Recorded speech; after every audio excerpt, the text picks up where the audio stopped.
was ex-army. I didn't go the traditional route of the Royal Marines to the Special Boat Service, but having spent 8 years in Free Commander Brigade, and I was also the senior diving instructor for the Army, it was that natural transition for me.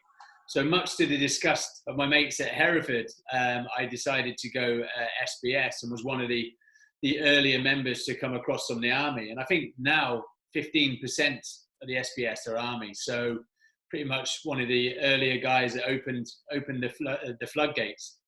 And as you mentioned then, I joined at the height of the war on terror. You know, I was doing operational jumps, we were doing hostage rescues, we were doing everything that you'd signed up to do. I was at the pinnacle of my career. I was living and breathing the life of a SF soldier. And as you rightly touched on there, 2 weeks before going back out on another tour to the Middle East, we were doing pre-deployment training, and I was doing a hey-ho jump, a high altitude, high opening jump. So unlike skydiving where you're clear of lines, when you exit the aircraft, you're still attached to the aircraft to open the parachute, static line it's called. And as I exit the aircraft, my leg got caught up in the line above my head. So my first concern was to clear my leg in time before potentially my leg getting completely taken off.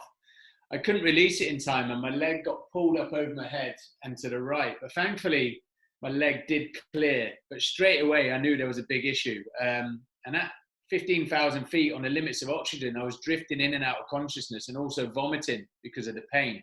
But my first concern was, how was I going to land this? No one else in the team was aware there was a situation at this time. So I still had to travel up to 30 minutes to the DZ.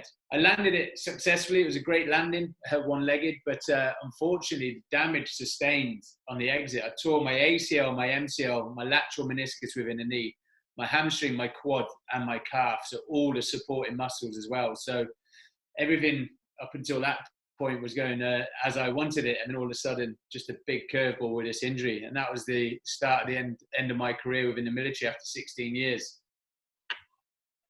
I'm just going to peel back there, because I didn't realize so many people were coming from the Army to the SBS now. I'll be honest, I had no idea even people like yourself had done that. Yeah, so they gone to the past where SBS had their own selection process and the SAS had theirs. They did a joint UKF selection, so both units came together. But what was happening was, if you were in the Royal Marines, you had the option of going SBS or SAS, and a lot of the Marines don't actually like diving. You know, you have to be quite comfortable underwater. It's quite an alien environment. So the SBS were losing candidates to the SAS because of that. So they then decided to open their doors, try service, because the Royal Engineers, where I came from, we have 500 divers. So there's a great pool of guys there to select from. So, and then once you had the likes of Afghanistan and Iraq kicking off, you had SF support group as well. So the paras SF support group would be working with alongside SBS. So they were getting good exposure the way how we operate and everything else. And that itself is a good recruitment campaign. So yeah, there was an infill of Army guys coming from various directions. And I guess that in the Middle East, the diving's not all that important anyway. No, not so much in the Middle East, no. So did you say your background was engineers? Yeah, so I was Royal Engineers. My father was in the engineers, so I followed suit. But then I went to 5'9" Commando to serve alongside the Royal Marines in Free Commander Brigade. But I was very fortunate.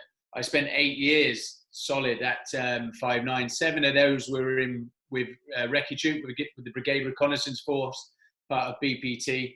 And also took a year at Lympstone. I was an instructor on the All Arms team as well. So I was very much immersed in that Green Beret environment. So for me, the SBS was a natural transition. Mm. How is it with the language then, when you come from the Army and you're working with Marines or the SBS, or you are in the SBS? Do you just adopt the naval language, or do you keep your own, or does no one really care? No, within the Army, obviously, when you go 5'9", you then adopt the naval terminology. And then obviously when you're on joint courses with 9-para and things like that, you use wet, you use goffers, well, they use brews and everything else. So we very much like to promote that naval terminology. And then when we went to SBS, it was a natural transition. But it was good. I remember when I got married, I had guys from the SAS, guys from the SBS, guys from all over. So I literally had to do a little pamphlet, which was sort of explaining the slang and the terminology. Because even though, even when you talk about, Scran, when you call it Jackie Chan and things like that. So even the naval and the army terminology had a slang as well. So people were getting really confused. What about the marching and the drill and stuff? I'm guessing you don't do a lot of that in the special forces, but no, you don't. Army's all this, and in the Marines it's all kind of slowed down. Yeah. Or well, I remember I was at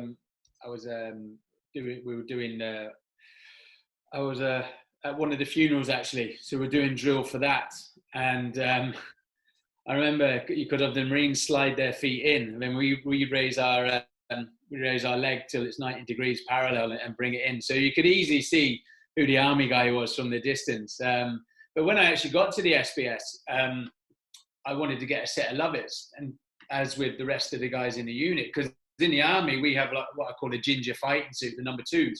I didn't want to stand out completely in front of everyone, and so my sergeant major, he went up actually to CGRM and came down and said no, I wasn't allowed to wear them because I didn't have Royal Marine buttons. So I remember going to a funeral at Hereford, and literally, the lads beeline for me because they could see I was the odd one out. You must be one of the army lads. So 2 weeks later, unfortunately, we had another funeral. I was like, I'm not having that again. So I went and signed a set of lovets out anyway and just ignored CGRM. And I think everyone then since did that. But like I said, I was one of the early guys to go across. So it was almost all the teething problems I was dealing with, being one of the first. What was the selection like then? That's yeah, they say be a grey man, don't they? They always say be a grey man, but when you're an army guy going SBS and being one of the first, you're about as grey for about the first 10 minutes when they start calling out the roll call. But there was a couple of instructors on my selection who were X59 and 9-para. 9-para is the airborne engineers. And, when I used to get to the checkpoint on the hill, they'd like, stop, why are you going SBS? And I said, well, I like diving. They're like, that's a shit answer, grab a rock. So I had to pick up a rock, stick it in my Bergen. And that rock had to stay in that Bergen all the way to the end of the day. This went on every day for like 2 weeks. And I was I've had enough of this. So at the weekend, when I was home, I just, I Googled Bournemouth Beach heatwave. And there was a 2-page spread from the Centre of the Sun newspaper of topless women. So I printed that off, laminated it and stuck it in my mat pocket. So on the Monday, when I got to the checkpoint, the DS normal procedure was that, right, stop, why are you going SBS? So I put my weapon on my feet out of the mud, took this picture out, and I said, because that's not in Hereford. And they said, yeah, good answer. So from that day on, I didn't have to carry a rock, but I made sure I kept that picture in my mat pocket. But just, again, understanding that, humour is one of the ethoses of Special Forces, and in the military anyway, you need to have a sense of humour. Yes, exactly. Is it hard then on that hills phase? I'm always trying to get my head around it because I'm a different person at 50 mentally than I was when I was 18, right? Yeah. I generally believe that anyone in the military can pass the hills. They're physically capable. It's having the right mindset, having the right approach, but it's also staying away from injury. That's a key one on the hills phase, is the fact that you need to stay clear of injury. And I'd done selection a few years previous and got injured myself on the hills. I tore my lateral meniscus, so I was always conscious of not a reoccurring injury. So I'd always make sure I was up 30 minutes before, taping my ankles and everything else. But I generally believe, if you're prepared properly. But what they do now, which is probably different from when you're in, rather than guys used to go on selection not knowing what selection was about, and you only get 2 opportunities. So a lot of guys would waste an opportunity either because they weren't physically prepared, or military skills they weren't prepared, or map reading. So now you have a briefing course at Hereford and a briefing course at Poole, whichever way you want to go. You spend a week with those units and you do a lot of physical tests, you do a lot of soldiering tests, so they will let you know whether you are ready to go. So you're not wasting opportunities. So the only reason you should come up is for injury, which is great moving forward.